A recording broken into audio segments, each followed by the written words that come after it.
Olá, sejam bem-vindos de volta à EBEJ. Eu sou o Birajara Casado e, pelo visto, nós vamos nos ver muito por aqui até a sua segunda fase da PGE Pernambuco, que é no mesmo final de semana da sua prova objetiva. Essa é a segunda aula do nosso curso. Nessa aula nós vamos conversar sobre que tipo de comportamento é ideal para que você tenha numa prova de segunda fase. Obviamente que as dicas que eu vou dar aqui, elas servem para a prova da PGE Pernambuco, como servem também para outras provas subjetivas que você eventualmente vá participar enquanto candidato a um cargo na advocacia pública, seja municipal, estadual ou federal. Obviamente que aqui também eu vou focar as dicas na realidade da prova. Por exemplo, não cai questão subjetiva na segunda fase da PGE Pernambuco, nós não vamos falar sobre questões subjetivas, vamos nos ater à peça e pareceres. Muito bem, veja bem, esse curso ele tem um roteiro, um programa, um cronograma que foi pensado de forma a facilitar a sua vida na estratégia montada para enfrentar a segunda fase. Razão pela qual, se você está começando o curso assistindo essa aula, eu recomendo que você assista a aula anterior, onde eu discuti as características principais da prova subjetiva da PGE Pernambuco no que diz respeito ao que está plasmado no edital, e essa aula, na verdade, representa uma aula continuação. Aqui nós vamos continuar a discutir o que iniciamos lá. Analisamos o edital no que diz respeito à prova subjetiva e agora nós vamos analisar que tipo de comportamento eu tenho que ter para enfrentar uma prova subjetiva de segunda fase da PGE Pernambuco da forma mais eficaz possível dentro de uma estratégia montada aqui por mim para os senhores e senhoras alunos aqui da escola. Então, muita atenção, assista lá a aula primeiro, se você não assistiu, e depois venha para cá, sem maiores problemas.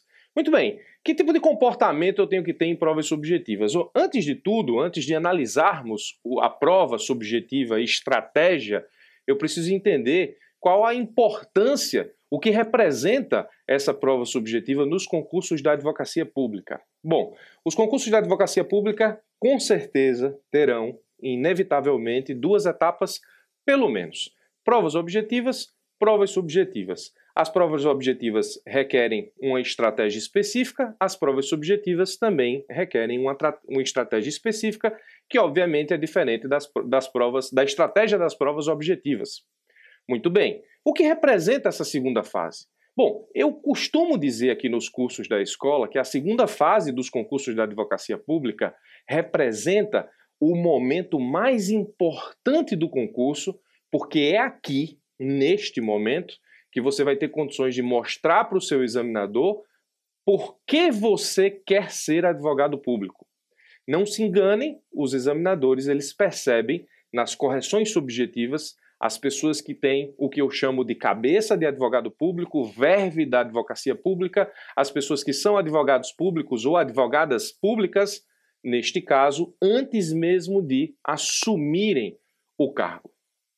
É preciso ter cabeça de advogado público para resolver os problemas jurídicos que são colocados na prova, para solucionar esses problemas e conquistar uma pontuação importante para passar ou avançar no concurso. Quando eu falo avançar no concurso, existem concursos que possuem prova oral, PGE Pernambuco não tem, então nós morremos aqui na segunda fase, razão pela qual ainda sobreleva em importância essa fase, porque não haverá outra fase para que você possa galgar melhores posições. A segunda fase é a melhor parte da festa. A segunda fase no seu concurso da PGE Pernambuco é a melhor parte da brincadeira. É aqui que você demonstra para o examinador que você tem condições de ser advogado público. É aqui que você demonstra para ele e diz o seguinte: ó, examinador, eu tenho cabeça de advogado público, eu sei resolver essas coisas que você me perguntou, eu sei resolver enquanto advogado público, então eu estou preparado para assumir o cargo na advocacia pública estadual do estado de Pernambuco. Muito bem, não se enganem, vou bater nessa tecla durante o curso inteiro, você vai ficar careca de saber o que eu estou dizendo agora durante o curso inteiro. Resolva as suas questões, os problemas jurídicos com cabeça de advogado público, aprenda a pensar enquanto advogado público, aprenda a pensar enquanto membro da advocacia pública, que interpreta leis, interpreta jurisprudência, interpreta os institutos jurídicos de forma a trazer para o poder público uma solução que esteja pautada no interesse público como aspecto principal, como elemento primordial. O interesse público é o primordial quando se defende a advocacia pública e, obviamente, que o interesse público ele se confunde com o interesse da administração pública muitas das vezes. Vou falar sobre interesse público primário e secundário no decorrer do curso. Essa aula não é sobre doutrina, é sobre comportamento. Por que eu estou falando exatamente isso aqui? Para que você, ao responder às suas questões, ou melhor, peças e pareceres, não deixam de ser questões, mas não são questões subjetivas, ao responder sua peça e o seu parecer na prova da PGE Pernambuco, demonstre para o examinador, primeiro, que você está gostando de estar respondendo uma segunda fase, então não faça nada assodado, não faça nada apressado, não responda como se você desse aquela sensação de que você queria não estar ali, ou seja, que você está agoniado ao resolver aquela prova e que você quer que aquela angústia termine logo. O examinador percebe isso na correção. Então, antes de tudo, seja grato por estar fazendo uma segunda fase. Eu falei lá na primeira aula, é importante você perceber que quando nós temos uma segunda fase no mesmo final de semana da primeira fase, muitas pessoas vão para a segunda fase já praticamente derrotadas, sob a ideia de que a sua prova subjetiva não será corrigida. E eu disse que esse é um comportamento que você tem que evitar. Esteja grato por estar fazendo uma segunda fase. Ainda que não seja o seu momento de aprovação, essa experiência certamente vai ser crucial na sua caminhada para a aprovação nos concursos da advocacia pública. Então é importante demais você estar na segunda fase de corpo, alma e espírito, ou seja, entregue àquela atividade, que você possa dedicar toda a sua energia necessária à construção de uma resposta que seja uma boa resposta na sua segunda fase. Então, independentemente do que aconteceu na prova objetiva, mude a chave e vá para a prova subjetiva, antes de tudo, grato por estar enfrentando essa experiência na sua caminhada, na sua jornada rumo à aprovação na advocacia pública. Então, essa é a parte mais importante da prova. É aquela que eu digo para o examinador, eu tenho condições de ser advogado público, veja a minha resposta. Eu tenho condições de fazer isso na prática, eu tenho condições de solucionar esses problemas na prática, porque os concursos públicos da advocacia pública, assim como das demais carreiras, premiam aqueles que têm cabeça da carreira para a qual você está prestando o concurso. Então, o examinador vai premiar uma resposta que seja compatível com aquela que, na prática, na vida real, daria a PGE Pernambuco se aquele problema estivesse judicializado, ou seja, se aquele problema enfrentasse um processo real e também se aquele problema estivesse diante de uma consulta real de uma autoridade da administração pública do estado de Pernambuco para que você pudesse responder. Ou seja, encare a sua peça como se fosse algo real, encare o seu parecer como se fosse algo real, resolva como se você realmente fosse procurador e demonstre isso para o examinador. Demonstre essa seriedade, demonstre essa construção correta, demonstre essa cabeça de advogado público. Então, nada de achar que segunda fase é a pior fase do concurso por ser a mais difícil. Lógico, é mais difícil porque, diferentemente das provas objetivas onde a resposta está lá, na subjetiva você tem que extrair a resposta da sua cabeça, do seu conhecimento, da concatenação dos argumentos jurídicos para que você possa colocar isso no papel. Obviamente que essa é uma atividade que exige mais de você, mas é a melhor fase dos concursos. Quando eu fazia concurso para advocacia pública, eu simplesmente adorava a segunda fase. Talvez seja por isso que depois de passar me tornei professor. Na verdade, eu era professor antes, mas de advocacia pública depois de passar somente, e até hoje ministro para esses concursos da advocacia pública, provas objetivas e especialmente provas subjetivas. Talvez seja por isso que todos os dias tenho story cases lá no meu Instagram, onde eu trago situações da vida prática da advocacia pública para as pessoas que me seguem responderem lá. Obviamente que lá é bem mais fácil do que o que a gente vai enfrentar aqui no curso. Então a segunda fase é a melhor fase. É aquela que você consegue ser advogado público sem ainda ser, se você me entendeu. É aquela que você consegue provar que você tem condições de participar como membro da advocacia pública antes de ter passado no concurso e, no final das contas, é aquela resposta que vai abrir as portas para a tua aprovação. Então, muito cuidado com isso. Encare a segunda fase com gratidão por estar nela, ainda que eventualmente você não passe na prova objetiva, e encare a segunda fase como uma excelente oportunidade de exercer os seus dons de advogado público ou de advogada pública, ainda sem antes ter passado nesse concurso. Esse espírito, essa importância da prova subjetiva, é importante que você, nesse caso, leve isso com você no momento que você for fazer a prova. Então é a parte mais importante, ou a fase mais importante dos concursos de advocacia pública. Para os concursos que tem oral, a gente deixa para falar em prova oral em outra oportunidade, não é o caso aqui da PGE Pernambuco. Dada a importância da segunda fase, eu preciso, na verdade, estabelecer uma estratégia para passar. Obviamente que a segunda fase é a melhor do concurso, eu tenho que demonstrar que tenho conhecimento da advocacia pública, eu tenho que demonstrar que sei as coisas, mas eu preciso de uma estratégia. E aí, obviamente, que todas as vezes que você está numa batalha, se você conhece o que lhe espera, você consegue se preparar com muito mais eficácia do que simplesmente se você for para uma batalha surpresa. Então, se todo mundo, no momento que for enfrentar um problema futuro, se prepara para isso, para a segunda fase não pode ser diferente. Tem gente que vai fazer a segunda fase lendo estrutura de peças somente, sem nenhum tipo de estratégia, sem nenhum tipo de orientação, simplesmente para ver como é que vai ser a segunda fase. Não caia nessa roubada, já faça a segunda fase da PGE Pernambuco dentro de um padrão de estratégia que seja estabelecido de forma a que traga para você não só o mínimo de segurança para enfrentar a segunda fase, como lhe dê reais chances de aprovação. Muito bem, eu estou na segunda fase. O que é que eu tenho que me preocupar? Eu tenho que montar a minha estratégia. Com o que é que eu preciso me preocupar para que eu possa enfrentar isso? Primeira coisa, como se dá a correção do examinador? Veja, no frigir dos ovos, a segunda fase é uma resposta que você tem que dar a um problema jurídico. Se essa resposta ela te der uma pontuação interessante para que você passe no concurso, o examinador vai corrigir, vai te dar essa pontuação e você vai passar. No frigir dos ovos, nós estamos diante de uma situação como essa. Então, qual é o néctar principal, qual é o ponto decisivo de uma segunda fase? É a correção que o examinador vai fazer sobre a minha prova, porque essa correção vai atribuir à minha prova nota. E é a nota que me aprova ou que me reprova. Então, já parou para se perguntar como é que o examinador ele exerce essa atividade de corrigir provas subjetivas, peças e pareceres? Se você nunca pensou nisso, você vai pensar muito nisso aqui no curso de segunda fase da escola e comigo, porque você vai aprender a ler ou a antecipar o espelho de correção do examinador.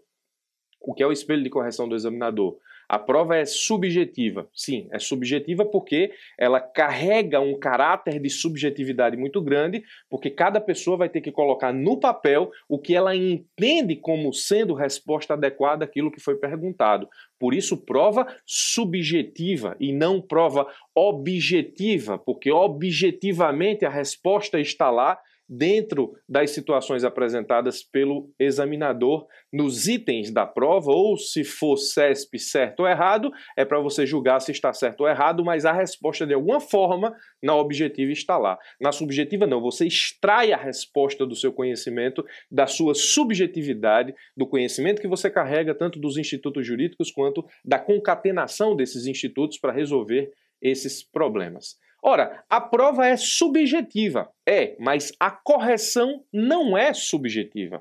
A correção de uma prova subjetiva, ela é objetiva. E vou repetir. A correção de uma prova subjetiva, ela é objetiva.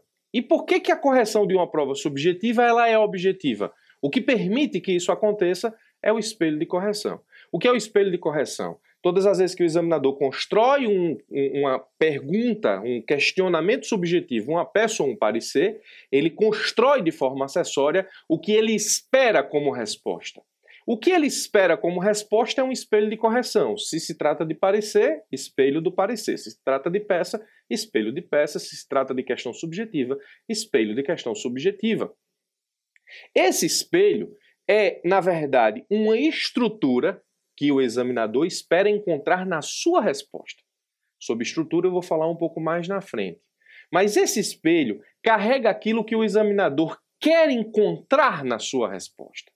Esse espelho de correção é estabelecido na forma de um esqueleto mínimo daquilo que o examinador espera como resposta. E por que essa correção é objetiva? Porque ela acontece assim, ó. Se está na tua prova e está no espelho, ponto para você. As informações casam. Se está na tua prova, mas não está no espelho, é a situação em que o aluno respondeu mais do que o examinador esperava, isso não traz ponto para você. E eu enfrento isso todas as vezes que tem segunda fase da advocacia pública. Alunos me ligam, me procuram, me encontram de algum jeito e dizem: ó, professor, a minha resposta como é linda, olha o espelho como é pobre. Eu coloquei mais do que tinha no espelho e isso não me deu ponto nenhum, porque essa é a forma objetiva de se corrigir questões ou provas subjetivas. Está na tua prova, mas não está no espelho, é o a mais, né? No interior aqui do Nordeste, o Matuto chama isso de plus adicional a mais. Esse plus adicional a mais, ele não faz, nesse caso específico, nada no que diz respeito à tua correção, não acrescenta nota para ti, porque o que importa é o que está no espelho. Então, se está na tua prova e está no espelho, ponto. Se está na tua prova e não está no espelho, ou seja, você respondeu a mais, não tem ponto. E se está no espelho e não está na tua prova, também não tem ponto. Só tem ponto o que está na prova e está no espelho. Então, qual é a tua estratégia numa prova subjetiva? A principal é acertar o espelho de correção do examinador. Professor, como é que eu faço isso? Bom, isso não acontece num passe de mágica, isso não acontece estudando 10 dias, isso acontece com muito treino, isso acontece com muita análise de prova, e eu vou te dar muita dica de como isso acontece aqui no curso, e eu espero que você termine o curso sabendo mais ou menos como antecipar um bom espelho de correção, ou pelo menos o espelho padrão dos examinadores de uma forma geral. Eu espero que a gente consiga desenvolver isso aqui no curso, e eu espero que você entenda todas essas dicas que eu tenho para te dar durante todas as peças e todos os pareceres que nós vamos passar por aqui. Não é uma atividade fácil, mas é uma atividade que com inteligência, com treino, com cautela, com perspicácia, com intuição, com feeling, a gente consegue estabelecer uma boa forma de antecipar esse espelho de correção, pelo menos o espelho médio. Obviamente que existem espelhos que o examinador cobra uma coisa, um ponto fora da curva, aí acertar isso é um pouco difícil. Mas o médio, o espelho médio, o que não pode faltar, esse você acerta. Às vezes o algo a mais a gente não consegue porque não tem como antever, o examinador acabou pedindo uma coisa que estava meio fora do ponto, faz parte do conteúdo, mas não estava no ponto. Mas o espelho médio, aquilo que normalmente a gente encontraria num espelho, entre aspas, normal, esse a gente encontra, esse a gente consegue antecipar com treino, com dedicação, com estudo, com feeling, com cautela, com perspicácia, com discussão sobre temas próprios da fazenda. Isso a gente consegue. Então, qual é a tua tarefa aqui? O espelho de correção do examinador. Eu preciso saber, na verdade, como o examinador vai corrigir minha prova. Eu preciso saber o que é que ele colocou lá no espelho, o que é que efetivamente ele precisa, o que é que eu preciso encontrar no espelho para colocar na minha prova. Eu vou falar mais sobre estrutura de respostas daqui a pouco. Então, primeira coisa, tua preocupação, o espelho de correção. Então, quando eu estou diante de um questionamento subjetivo, ao invés de fazer como a maioria das pessoas, que vai procurar lá, como é que eu vou responder isso? Essa não é a primeira pergunta que você tem que fazer numa prova subjetiva. A primeira pergunta que você tem que fazer numa prova subjetiva é, diante de um questionamento, como é que o examinador montou o espelho de correção? Porque se você encontrar o espelho de correção, você encontra a resposta. Então, assim, para partir do ponto A para o ponto B, a gente passa por um ponto C. As pessoas querem ir direto para A, B. As pessoas leem o enunciado e como é que eu respondo isso? De A para B. O que é que você tem que fazer? Você lê o enunciado, você tem que pensar como é que o examinador montou o espelho de correção desse enunciado? Ponto C. Aí quando você consegue encontrar isso, aí você monta a sua resposta, que é o ponto B. Você indo de A para B passa por C e não direto para B. Essa é a melhor estratégia que em 10 anos eu consigo aqui estabelecer com os meus alunos e que dá excelentes resultados. Muito bem, espelho de correção, coisa que a gente vai discutir muito aqui no nosso curso. Ainda dentro do que diz respeito à correção do examinador, é preciso que você tenha uma conduta muito interessante no momento em que você constrói as suas respostas, porque você não sabe qual é o momento que o examinador vai corrigir a tua resposta. Tua peça, teu parecer, tua questão subjetiva, quando você estiver diante de um concurso que tenha questão subjetiva. Imagine a seguinte situação. Em média, os examinadores do CESP, SEBRASP, eles possuem muitas questões subjetivas para corrigir. O CESP, SEBRASP não vai contratar um examinador para corrigir uma questão subjetiva, uma peça e um parecer. Normalmente são centenas para cada examinador. Eu já tive a oportunidade e a felicidade até de receber convite para ser examinador de organizadoras de concurso, mas eu nunca aceitei porque seria totalmente antiético, já que eu tenho a escola aqui, já que eu sou professor da escola, coordenador da escola, e isso, na verdade, geraria uma situação de conflito, a razão pela qual eu jamais aceitei. Talvez no dia que eu deixe de dar aula, se é que isso vai acontecer um dia, eu me torne examinador de concurso. Mas, veja, no que diz respeito ao ânimo do examinador, imagine que o examinador ele já tem uma tarefa, ele tem outra tarefa, ele não é examinador profissional, não existe essa figura, e ele vai corrigir suas questões, normalmente o quê? Numa sexta de manhã, no sábado o dia todo, no domingo o dia todo, ele vai procurar uma atividade extra, um momento extra para corrigir. Se ele for corrigir a tua resposta num sábado de manhã, o ânimo que ele tem para corrigir a tua resposta é totalmente diferente se a tua resposta for a última do sábado. Percebe que não existe muita justiça em relação a isso, né? Ou seja, o examinador ele pode estar 100% concentrado na resposta de um aluno e ele pode estar 100% cansado na resposta de outro aluno. E mesmo assim ele vai corrigir as duas. O examinador ele não vai se debruçar sobre o teu questionamento com o mesmo ânimo que ele se debruçou sobre o questionamento de uma prova que ele corrigiu há 6 horas atrás, ou no dia anterior, seja lá o que for. O que eu quero que você perceba é que você não pode contar que o examinador esteja 100% concentrado na hora que ele for responder, ou melhor, na hora que ele for corrigir a tua resposta. E por que isso tem que ser uma preocupação grande sua? Porque você tem que pensar que ele pode corrigir a tua questão, a tua resposta, a tua peça, o teu parecer, em um momento em que ele não esteja 100% concentrado, e quando isso acontecer, você precisa ajudá-lo a encontrar na tua prova o que está no espelho.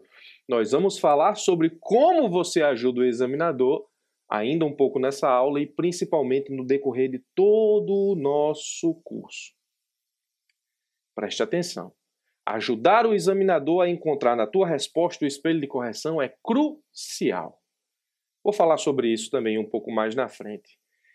Por que o examinador, ainda que ele esteja 100% concentrado na tua prova, vamos dizer que a sua prova seja a primeira que ele vai corrigir no dia, ainda assim você precisa ajudá-lo, porque o examinador ele não faz uma leitura horizontal da tua prova. Ele faz uma correção vertical, ou seja, ele procura o espelho na tua prova numa leitura um pouco vertical, e ele também procura, muitas vezes, dependendo do cansaço, numa leitura diagonal. Não chega a ser uma leitura dinâmica, mas o examinador ele vai procurar no espelho de correção, ele vai procurar na tua prova o que está no espelho de correção de uma forma mais dinâmica do que uma leitura 100% atenta aos detalhes. Eu digo isso e provo. Na verdade, eu não tenho como provar porque eu não tenho a prova, até porque a pessoa não me deu, mas eu já tive a oportunidade de receber convites, nunca aceitei, mas eu tenho muito contato com examinadores de concurso. Muitos são meus amigos, colegas da advocacia pública, e eu sempre estou pescando o que é que essa galera faz quando corrige questões de segunda fase. Eu sempre estou perguntando, sempre estou avaliando, sempre estou curioso, sempre pergunto alguma coisa, tanto que quando alguns que já são conhecidos chegam perto e dizem qual é a pergunta de hoje, eu sempre estou perguntando. O examinador ele não faz uma leitura horizontal, o examinador ele não vai pegar a tua prova e ele vai ler a tua prova como se ele estivesse lendo, por exemplo, o noticiário de Fórmula 1 no jornal que ele mais gosta, sendo ele apaixonado pelo esporte. Ele não vai ler assim. O examinador não pega a tua prova com uma disposição descomunal para entender o que tu escreveu. Não é assim. A leitura é vertical e às vezes diagonal. O examinador faz assim, bom, eu tenho uma peça. A peça é o quê? Contestação. Então tá aqui. Eu tenho endereçamento. O endereçamento é para o excelentíssimo senhor juiz de direito da Vara da Fazenda Pública de Recife. Então tá aqui, ele vai lá, quando ele vê lá no endereçamento Vara da Fazenda Pública de Recife, ele já anota a pontuação. Ele não leu tudo. A peça é uma contestação. Aí ele vê aqui, contestação, ele vê na tua prova que está na caixa alta, contestação, ele já marca a pontuação que você acertou a peça. Aí, se tiver fundamentação, legal, ele vai lá para os números dos artigos, vê se você colocou. É assim que ele faz, o examinador faz assim. Existe uma pré-judicial de mérito, uma prescrição, quinquenal, 5 anos. Aí ele vai lá, prescrição, aí ele procura lá. Se tu colocou prescrição num texto blocado, não dividiu por tópicos, não colocou prescrição em caixa alta num texto, o examinador ele vai procurar lá prescrição, ele fica lendo até procurar a prescrição. Se isso estiver no item, ele viu lá prescrição quinquenal, ele já coloca aqui do lado que você acertou a prescrição. Isso é correção vertical, isso é correção diagonal. Então, eu meio que acostumo mal os alunos porque a minha correção aqui na escola é meio horizontal, até porque eu preciso apontar alguns erros. Mas na prova não é assim. A prova a correção é vertical e diagonal. Às vezes, você encontra pessoas extremamente indignadas porque elas responderam, a resposta está em algum lugar da peça, do parecer, mas elas zeraram no ponto porque o examinador simplesmente não encontrou. Ele ficou lá procurando na leitura diagonal, na leitura vertical, não encontrou e zerou. É por isso que existe o recurso. No recurso você vai poder apontar para o examinador do recurso, que muitas vezes não é o examinador original que corrigiu, então ele deixa meio que para o outro, desconta no outro, o ponto da peça. Aí você diz, ó, linhas tais, eu disse isso, o espelho exige isso, portanto eu acertei. Então tenham cuidado com isso. Ah, professor, mas pode acontecer de o examinador pegar a minha prova, ler com deleite, ler com atenção, corrigir 100%, fazer uma leitura horizontal 100%, uma correção impecável? Pode. Não estou dizendo que não acontece. Existem profissionais muito bons que são examinadores de prova. O que eu estou falando é o que normalmente acontece. E você tem que estar preparado para o pior, não para o melhor. Se acontecer o melhor, ótimo. Se o examinador for super atento e sua peça estiver organizada, ótimo. Mas se o examinador for desatento e sua peça estiver desorganizada, aí esse é o pior cenário. De todo jeito, sua peça tem que estar organizada nos termos da estratégia que nós vamos montar aqui. Examinador faz correção vertical, examinador faz correção diagonal, examinador faz correção não horizontal. É isso que eu estou querendo lhe dizer. Razão pela qual estar preocupado com o espelho e a forma como você constrói sua resposta é a situação ideal para que você tenha uma estratégia que seja uma estratégia vencedora, que te permita fazer uma segunda fase interessante. Ah, professor, isso é muito injusto, é muito injusto. Eu tenho que me preocupar em saber o conteúdo, eu tenho que me preocupar com jurisprudência, eu tenho que me preocupar com o que a Fazenda Pública pensa, eu tenho que me preocupar com tudo, ainda tenho que me preocupar como é que o examinador vai corrigir minha prova? Bem-vindo ao mundo da segunda fase. Ninguém disse que ia ser fácil e ninguém disse que a coisa era 100%, como é que eu posso dizer, acessível, justa. É assim que funciona. Agora sim, funciona para todo mundo, tá? A regra é igual para todo mundo. Então, nesse caso específico, todo mundo se sujeita a isso. Cabe a você montar uma estratégia para isso ou não. O que é que você tem que fazer? Além de se preocupar com o espelho, coisa que nós vamos nos preocupar no decorrer do nosso curso, você precisa se preocupar com a correção do examinador e como você pode facilitar isso. Então, você precisa de uma resposta que demonstre organização. Acima de tudo, você precisa apresentar uma peça organizada, dividida em tópicos, uma peça que demonstre segurança para o examinador, uma peça que demonstre que você é uma pessoa disciplinada, que você entende a estrutura formal de cada uma, que você entende a forma como cada peça deve ser apresentada, como disse, dividida em tópicos, com destaque para os pontos principais, esses tópicos em caixa alta, a escolha das palavras dos tópicos, de preferência, devem ser palavras que provavelmente estariam no espelho de correção. Então, tópicos sobre prescrição, sobre cabimento, sobre as hipóteses de cabimento de um determinado recurso, as prejudiciais de mérito, as prescrições, os pedidos. Eu ainda vou falar sobre os pedidos nessa aula. Essa aula é demorada, tá? Então, se você está aqui até agora, continue aí, porque eu tenho muita coisa para falar e eu espero que você absorva grande parte do que eu estou dizendo. Facilite para o examinador, nós vamos ver aqui no nosso curso como fazer isso na prática. Quando você facilita a sua resposta e você entrega para o examinador uma resposta organizada, você demonstra para o examinador que não apenas você está enfrentando uma segunda fase, mas você gosta disso. E sabe por que é importante gostar disso? Porque no momento que você tomar posse na advocacia pública, você vai fazer isso todos os dias da sua vida até a sua morte ou a sua aposentadoria, o que vier primeiro, eu espero que seja a aposentadoria.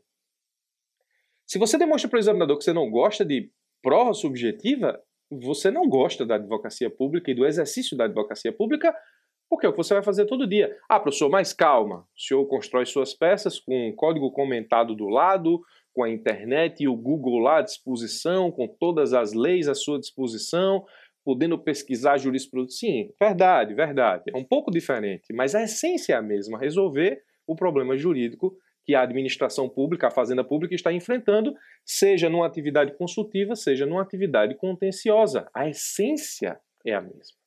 Então, não seja apressado, não seja assodado, não termine sua prova de qualquer jeito, não escreva de qualquer jeito, apresente de forma organizada, estruturada, bonita, ou seja, apresente uma prova que dê gosto do examinador de ler. Sabe por quê? Porque grande parte não faz assim, e quando o examinador está diante de uma peça que é bem feita, ele já olha com outros olhos. Por incrível que pareça, ele às vezes alivia até os erros.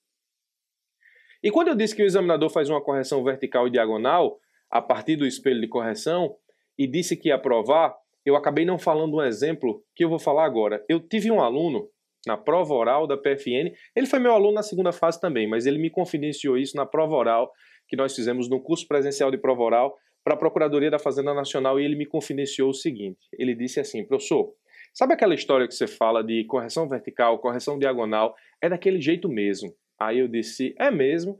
Por que você está me dizendo isso com tanta convicção? Porque tem aluno que desconfia, acha que não é.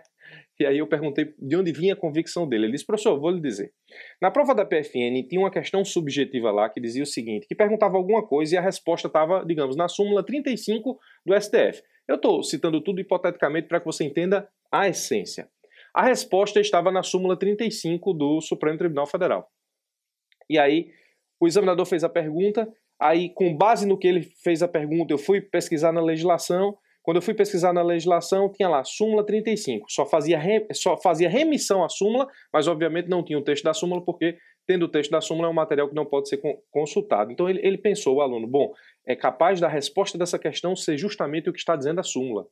E o que ele fez? Ele pegou e na resposta colocou assim, a resposta ao que está questionado pelo examinador se encontra expresso na súmula 35 do Supremo Tribunal Federal, que diz assim. Ele não sabia qual era a súmula, ele não sabia o que dizia a súmula. Ele nem sonhava o que é que dizia o texto da súmula, mas ele abriu aspas e colocou o texto da súmula, ou ele colocou lá o que ele entendia da súmula. E ele tirou a pontuação máxima na questão porque o examinador fez o seguinte, a resposta era a súmula 35. Nisso ele teve feeling. Quando o examinador viu no espelho de correção, resposta, súmula 35, ou seja, a resposta está na súmula 35, e ele viu que a resposta que o aluno iniciou dizia que a resposta estava na súmula 35, ele simplesmente colocou lá um C de certo e não corrigiu mais nada. Não leu mais nada. Essa é a correção vertical e a diagonal e não horizontal que o examinador faz. Se o examinador ele consegue identificar rapidamente que você acertou a questão, ele não lê o resto. O examinador não vai nunca imaginar que o camarada vai dizer que a resposta é a súmula 35 e que a pessoa não sabe o que é a súmula 35 ou o que ela diz. O texto da súmula 35, ele não lê o resto. Ele partiu da premissa que o aluno sabia. E o aluno teve feeling. Ele procurou o artigo que dizia respeito ao que foi questionado, encontrou a súmula 35, disse que a resposta estava nela, mas ele não sabia o que dizia a súmula 35 do Supremo Tribunal Federal e assim pontuou a questão de forma máxima, sem nem saber qual era a resposta. Professor, isso é injusto. Até concordo, mas é a regra do jogo. O que é que eu vou fazer? Não tenho o que fazer. Você precisa construir a resposta de forma a permitir com que o examinador facilite a correção. Foi exatamente o que o aluno fez. Ele facilitou a correção. Ele colocou logo o 35 lá da súmula, deu sorte que acabou acertando que era o espelho, o examinador não leu o resto, tacou lá a pontuação máxima e me diga quem é esse que vai recorrer de uma questão que errou, mas que o examinador colocou pontuação máxima porque achou que você sabia. É assim que funciona. Então eu espero que você esteja preparado para esse mundo. Além de entender como se dá a correção do examinador, nós precisamos entender como ele faz os questionamentos. Para as questões subjetivas, eu tenho uma aula própria sobre tipos de questões subjetivas que eu não vou tratar agora, porque nós não temos questões subjetivas para a PGE Pernambuco, nós vamos deixar isso para um outro momento. O parecer tem uma estrutura própria, e aí eu vou falar numa aula própria sobre a estrutura do parecer, que é a próxima aula do nosso curso, então você segura aí para estudar a estrutura do parecer comigo na próxima aula deste curso.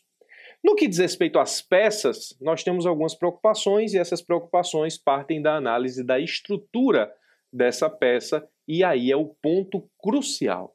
Eu chamo de ponto crucial porque toda peça processual que você for construir numa segunda fase, ela tem que passar por pelo menos esses pontos aqui. Alguns pontos podem nem existir na sua peça, mas esses pontos, na verdade, são a estrutura mínima que cada peça deve ter, com a variação de 1 ou 2, a depender do que você for fazer.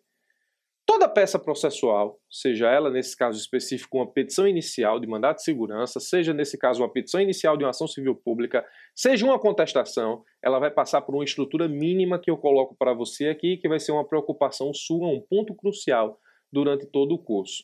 Endereçamento, que nesse caso demonstra conhecimento da competência jurisdicional para apreciar a tua manifestação processual. Aqui você não pode usar mais de 2 linhas no máximo. Qualificação da Fazenda Pública, eu não coloco a quantidade de linhas, porque dependendo da qualificação da Fazenda Pública, ela pode ser maior ou menor, a depender da fundamentação jurídica e legal da utilização de determinado instrumento processual ou não. Mas a qualificação da Fazenda Pública vem logo depois do endereçamento, é uma coisa que nós vamos estudar aqui de uma forma muito comedida, para analisarmos como nós vamos nos apresentar enquanto representantes do Estado de Pernambuco nas peças processuais que nós vamos corrigir, os fatos que, se não forem dispensados pelo examinador, devem existir na tua peça, ou seja, fatos, assim como os fundamentos jurídicos constituem causa de pedir, eles são importantes para a ação judicial, eles são importantes para todas as peças processuais e eles só vão deixar de existir na tua prova se o examinador dispensar isso no enunciado da questão. Se não, você tem que fazer os fatos, mas aí, no máximo, 5 linhas, porque se você for... Os fatos da tua prova, na verdade, o que são? O enunciado da questão é que são os fatos. Tudo está lá. Você não pode criar em cima do enunciado, nós vimos isso na aula passada. Você não pode criar nenhum tipo de elemento em cima dos fatos, sob pena disso poder ser uma forma de identificação da prova, o que o edital proíbe e gera a tua desclassificação. Você não pode fazer isso. Então, no que diz respeito aos fatos, se o examinador não os dispensou, você precisa retirá-los do espelho, ou melhor, do enunciado da questão, melhor dizendo. E aí você vai fazer o quê? Você vai transcrever o enunciado da questão para os fatos, e se o enunciado da questão tiver 90 linhas, 40 linhas, 30 linhas, você vai perder aí 100%, 60%, 30% da tua prova? Não. Aqui você tem que demonstrar poder de resumo, poder de síntese. Aqui você tem que demonstrar ao examinador que você é inteligente o suficiente para pegar todo aquele enunciado e transformar isso em um relato fático de 5 linhas, destacando inclusive já, de preferência, os pontos principais. Quer saber qual é a real? Nenhum examinador lê fatos. Nenhum lê. Mas você precisa colocar, a não ser que sejam dispensados. Requisitos de admissibilidade, e aí, se a gente está falando de peça processual, muito provavelmente de peça recursal, todo advogado público é especialista em recorrer, muito provavelmente a tua peça processual vai ser um recurso ou uma contestação.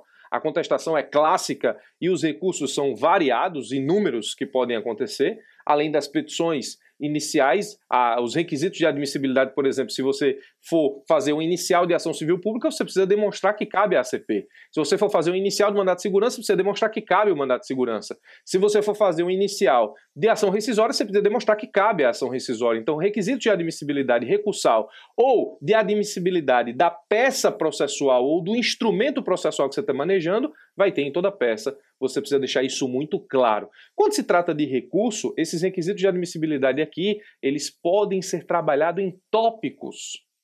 Cabimento, fundamento. Prazo, outro tópico. Dispensa de custas por parte da fazenda. Aí você não precisa de um tópico para isso, porque você pode perder linhas. Você pode tratar isso junto com a tempestividade. Tempestividade e preparo, nesse caso, e dispensa de custas ou qualquer coisa nesse sentido, ou seja, esses requisitos mais básicos, eles podem ser tratados num só, mas o cabimento que você tem que demonstrar, o fundamento legal do cabimento do recurso tem que ser apartado e assim sucessivamente, ou seja, os requisitos divididos em tópicos. Se o teu recurso tiver preliminar, prejudicial ou tua contestação também, cada uma tem que ser tratada separadamente, em tópicos, tudo bonitinho. Professor, dividir em tópicos, eu não vou consumir mais linhas para fazer os tópicos? Vai, mas você ganha na organização. Dividir em tópicos, eu vou ter que pular uma linha de um tópico para outro. Se houver espaço na prova para pular, eu recomendo que pule para ficar organizado. Então, é um sacrifício um pouco de espaço para que você seja organizado, lembrando do tipo de correção que o examinador faz na tua prova. Então, preliminar, prejudicial, mérito. Se o mérito tiver mais de um ponto de mérito que você for analisar, é preciso que você, nesse caso específico, trate isso também de forma topificada. Existe uma coisa que acontece muito em peça, que, por exemplo, a ilegitimidade que você levanta lá como prejudicial, muitas vezes ela tem os mesmos fundamentos do mérito. Aí o que é que você faz? Você apresenta lá a ilegitimidade com argumentos menores e você deixa para desenvolver isso melhor no mérito, porque o mérito normalmente tem pontuação mais pesada do que uma prejudicial. Nós vamos tratar disso também no curso aqui. E pedidos. Pedidos, embora seja o último ponto da nossa estrutura básica de uma peça processual, é um dos mais importantes. E eu vou dizer por quê. O examinador, quando eu disse para vocês que ele faz uma correção que na verdade é horizontal, nunca, ou melhor, quase nunca, mas diagonal ou vertical, às vezes ele faz uma leitura ou uma correção diagonal da tua prova e é um pouco diferente da que eu falei. Ela é de baixo para cima. Por quê? Você nunca deve fazer pedido genérico na sua prova de concurso.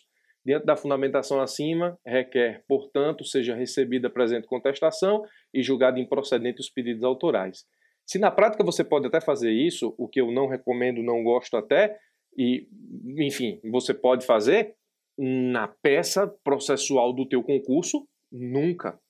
No parecer, nunca. Você vai precisar, no pedido da tua peça ou do teu parecer, trazer, de certa forma, um raio-x de tudo aquilo que você apresentou na peça como um todo. Então, por exemplo, se você está em sede de contestação, você vai, nesse caso, nos pedidos, dizer, preliminarmente, a petição inicial não deve ser recebida por isso, isso e isso, lá nos pedidos. Ou seja, você resume tudo. Posteriormente, eventualmente, é preciso que as seguintes preliminares sejam analisadas e julgadas procedentes pelo juiz, ou seja, nesse caso específico, que ele acolha a preliminar para julgar, com ou sem resolução do mérito, no caso sem resolução do mérito, determinada pretensão jurídica. Se ele acolher a prejudicial de mérito, que resolva com, ou, em última hipótese, que ele, na verdade, entre no mérito da contestação para julgar improcedentes os pedidos autorais e assim sucessivamente. Ou seja, os teus pedidos, eles precisam, na verdade, representar um resumo de tudo aquilo que você apresentou na peça inteira. Sabe por quê?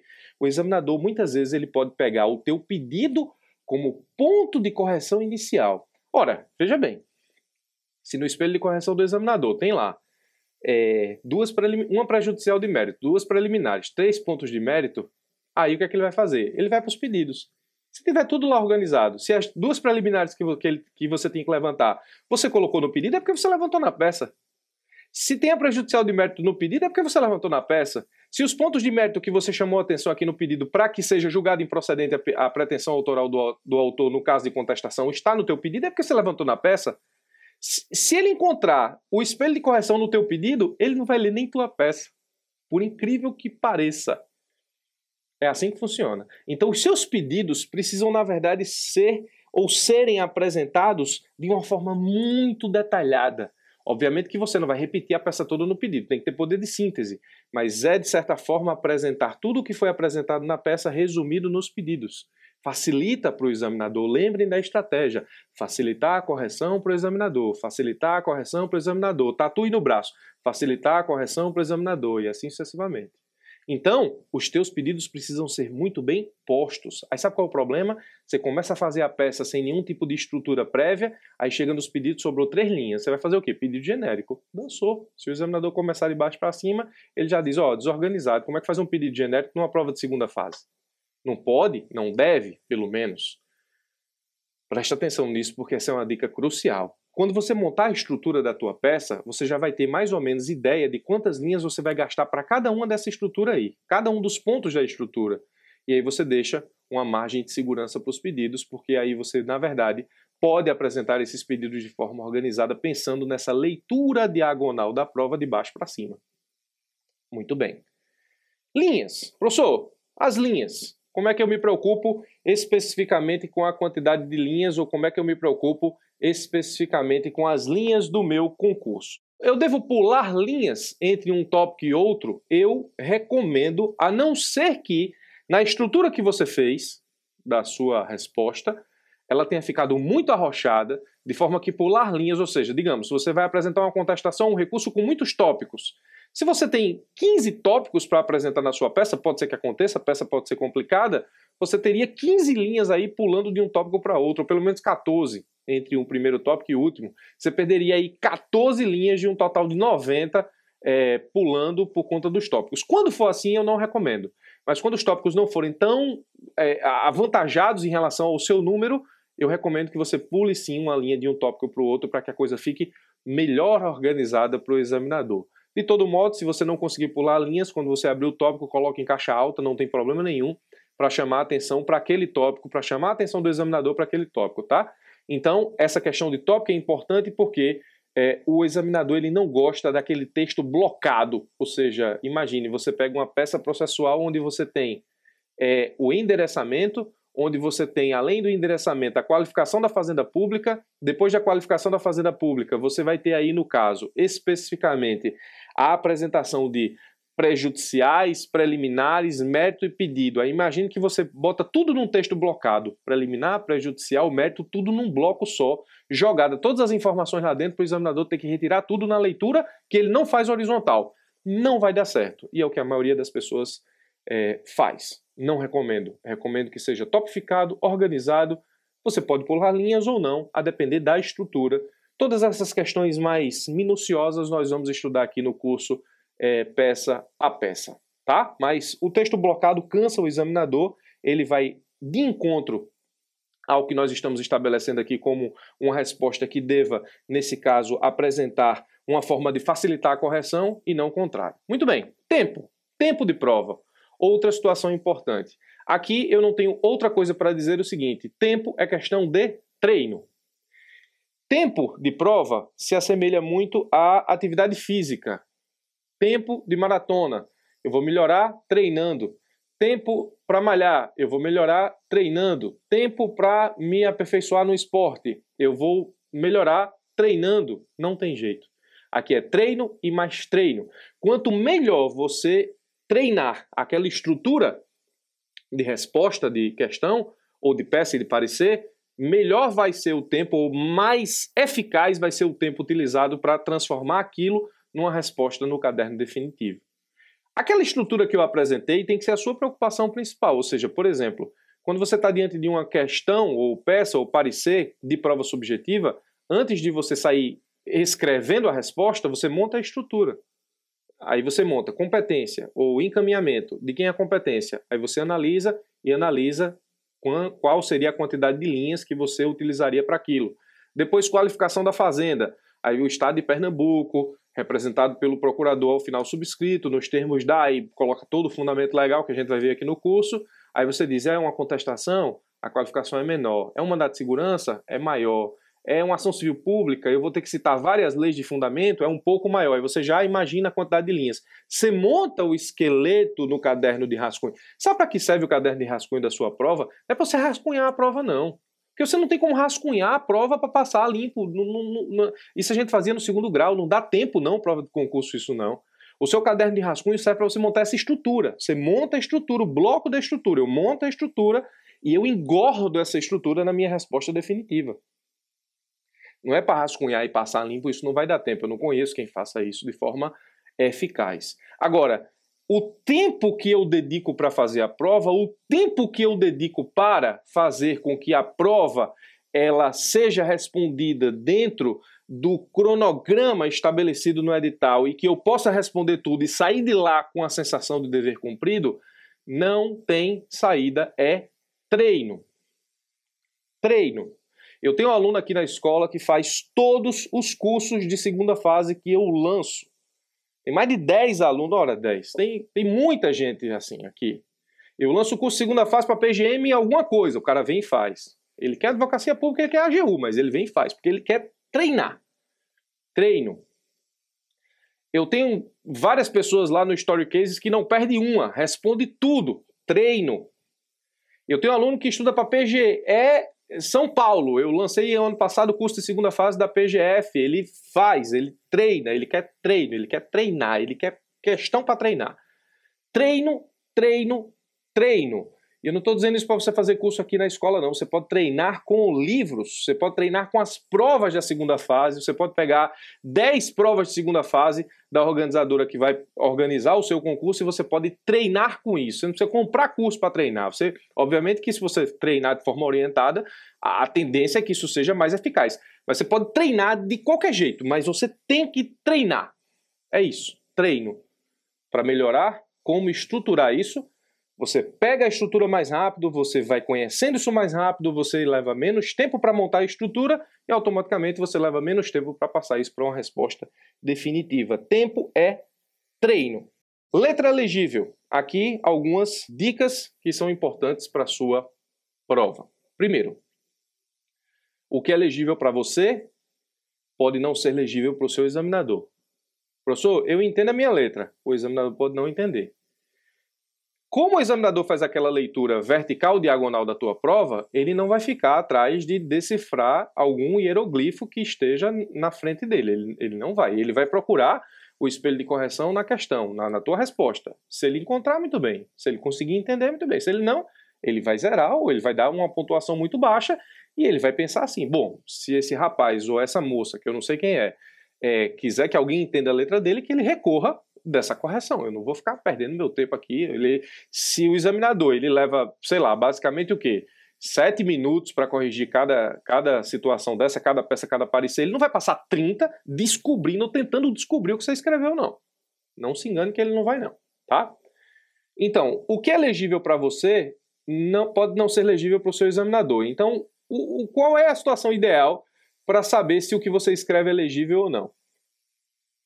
Se as outras pessoas entenderem o que você escreveu, é legível. Então, pegue alguém que não conhece sua letra, escreva lá uma resposta subjetiva e peça para a pessoa ler. Se a pessoa entender, se você pedir isso para 5 pessoas amigas e as 5 entenderem, você não tem problema. Se você pedir isso para 5 pessoas amigas, 3 entenderem, 2 não, tá no amarelo. Se você pedir isso para 5 pessoas, 3 não entenderem, 2 entenderam, então você precisa melhorar. Eu vou chamar a atenção se eu não entender. Agora, o problema é que eu também não vou conseguir ajudar muito. Por quê? Porque a partir da segunda rodada do nosso curso, eu vou me acostumar com a tua letra. E no momento que eu me acostume com a tua letra, eu vou começar a entender o que você escreve, mas o examinador não vai ter esse tempo de costume. Ele não vai procurar isso. Eu sou teu professor, quero te ajudar, vou fazer isso. O examinador não vai fazer isso. Então, eu vou me acostumar com a tua letra e a tendência é que você, neste caso, relaxe com a caligrafia, porque eu estou entendendo, mas isso não significa que o examinador vai entender. Então, se a sua letra for daquelas difíceis, normalmente são letras diagonais, letras que não deixam muito claro, ou caligrafias, melhor dizendo, que não deixam muito clara a separação entre letras propriamente, tenha muito cuidado com isso. A minha letra não é boa, eu tive muito cuidado, desenhei muito na minha prova, pratiquei muito para não ter problema com isso. Então tenha muito cuidado. Eu sei que se você passa por essa necessidade, eu sei exatamente o que é, mas se eu conseguir passar, você também consegue. Nesse caso, é só uma questão de dedicação, de treino e ter aquele espírito de estar grato por estar numa segunda fase e de fazer as coisas com gosto, com dedicação, demonstrando para o examinador que você está gostando de estar diante daquela situação. Então treine também sua caligrafia. Faça com carinho, faça com zelo, faça com cuidado, afinal é o seu futuro que está em jogo, né? Não faz sentido você ter uma cabeça boa para passar e a tua caligrafia impedir que isso aconteça porque simplesmente as pessoas não conseguiram entender o que você escreveu. Muito bem. Falando um pouco mais sobre como ajudar o examinador, eu já falei um pouco sobre isso, eu coloco para vocês o seguinte: sempre que possível, divida suas respostas em tópicos, por exemplo, os pontos de mérito em tópicos, um tópico para cada preliminar ou prejudicial, um tópico para cada quesito de admissibilidade ou a junção de tópicos para os mais próximos, como tempestividade e dispensa de custas, preparo e assim sucessivamente. Cuidados com os pedidos, não fazer pedido genérico, o pedido é um raio-x da tua prova, o examinador pode corrigir de trás para frente, que é aquela leitura diagonal ou leitura vertical de baixo para cima, Sempre importante deixar o espaço necessário para os pedidos. Tudo isso eu já falei no curso aqui da nossa conversa. E se você vai fazer a segunda fase da PGE Pernambuco, faça bem feito. Resumindo, mostre ao examinador que você está gostando da brincadeira. Mostre ao examinador que você é advogado público antes de se tornar advogado público. Mostre ao examinador que você tem verve de advocacia pública, mostre que você tem cabeça de advocacia pública, mostre que você tem condições plenas de assumir a PGE Pernambuco e dar conta do recado. O examinador, ele não está ali, grande parte deles, do que eu conheço, do que já ouvi falar, das correções que eu já tive a oportunidade de acompanhar, o examinador ele não está ali numa tendência ou num animus reprobandi. Ele não está ali para te reprovar. O examinador não é um carrasco que anda de preto com aquele garfo ou, sei lá, aquela foice gigante na mão, procurando a tua goela para decapitar a tua cabeça. Não é essa figura. Mas o examinador gosta de boas respostas. O examinador gosta de ver... Eu gosto aqui do curso, eu gosto no curso. Quando eu vejo aqui uma resposta que é... Inclusive, quando a resposta é muito boa, às vezes eu pego a minha resposta, eu deixo de colocar a minha e coloco a do aluno. Não só para valorizar a resposta do aluno na ata, como para dizer, ó, é possível fazer. Entendeu?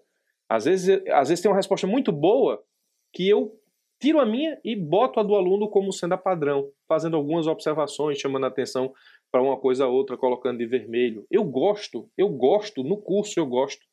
O examinador, quando ele está trabalhando, que ele está diante de tantas respostas ruins, tantas respostas blocadas, tantas respostas desorganizadas, quando ele encontra uma que ele percebe o mínimo de organização, o mínimo de feitura, o mínimo de zelo, quando ele percebe que existe por trás ali alguém que pensa como advogado público, ele vai distribuir os pontos do espelho com muito prazer. O examinador não é alguém que está ali para te reprovar. O examinador é alguém que está para te pontuar. Ele vai ser justo ao máximo dentro de toda a estrutura que a gente acabou de entender e dentro de tudo aquilo que a gente estabeleceu como estratégia para nosso curso de peças e de pareceres. Tudo o que eu falei aqui é para facilitar a tua vida na segunda fase. Obviamente que aqui eu lancei os conceitos. A gente vai ver isso na prática, no dia a dia do nosso curso, no peça a peça, no parecer a parecer, na estrutura a estrutura. Quando eu for montar aqui uma contestação, eu vou dizer, ó, a estrutura é essa. Montar um recurso especial, ó, a estrutura é essa. Montar um recurso extraordinário, ó, a diferença do especial para o extraordinário na estrutura é essa. E você já tem que ficar com essas estruturas padrão na cabeça. Para que na prova você não tenha surpresas em relação a essa estrutura. Ah, professor, tudo isso, beleza, e se cair o que eu não sei? Por incrível que pareça, quando você monta uma estrutura boa, ainda que você enfrente um questionamento que você não sabe, a sua nota acaba sendo mais alta do que muita resposta mal feita de gente que sabia o conteúdo material do que estava sendo perguntado. Porque o espelho de correção, principalmente em peça em parecer, tem também uma estrutura formal. Existe uma análise formal da estrutura da peça e nisso se pontua também, coisa que a gente vai ter a oportunidade de acompanhar melhor nos espelhos de correção aqui do curso. Muito bem, aula longa, mas cheia de dicas, cheia de preciosas dicas que foram acumuladas aqui ao longo dos 10 anos de experiência que eu tenho na magistratura dos concursos públicos para a advocacia pública. Magistratura não, magistério. No magistério que eu tenho nos concursos para a advocacia pública, Deus me livre ser juiz, jamais seria um bom juiz. Eu gosto de litigar, no bom sentido, processualmente. Então, nesses 10 anos que eu tenho de magistério da advocacia pública acumulados, eu acabei de te dar muitas dicas, muitas das quais eu só fui descobrir depois que eu fui aprovado, muitas delas eu não tinha ainda me ligado no momento em que eu fiz o meu concurso, então você vai para a sua segunda fase mais preparado do que eu estava quando enfrentei a minha e passei. Então espero poder lhe ajudar ainda mais no curso aqui da escola, da PGE Pernambuco. Para isso estou aqui, então me pergunte sempre que você desejar, pelas redes sociais ou aqui pela escola mesmo. Estou aqui para que você possa explorar não só a minha experiência, como o conhecimento jurídico da própria advocacia pública, para que você possa enfrentar a sua segunda fase sem surpresas. Surpresas no sentido de estrutura, surpresa no sentido de forma, surpresa no sentido de estratégia. O que está na prova eu não sei, nem quero saber com antecedência, quero saber só quando todo mundo puder saber. E nesse caso específico, muitas vezes, não é toda vez, mas também não é raro, alguns conteúdos eu acabo acertando aqui no curso e de repente, quem sabe, Deus não me ilumina para acertar o que estará na tua peça ou no teu parecer da PGE Pernambuco e assim a gente constrói um curso ainda melhor para você aqui na escola. Me coloco à disposição de todos vocês para dúvidas e questionamentos. Agradeço a atenção de todos durante essa aula estendida e espero encontrá-los na próxima aula, onde nós vamos estudar a estrutura do parecer e durante todo o curso aqui da PGE Pernambuco na escola, para que você possa se sentir confortável, tanto na estratégia quanto nos conteúdos que serão aqui abordados para a sua segunda fase. Eu vou ficando por aqui, um abraço e até a nossa próxima aula.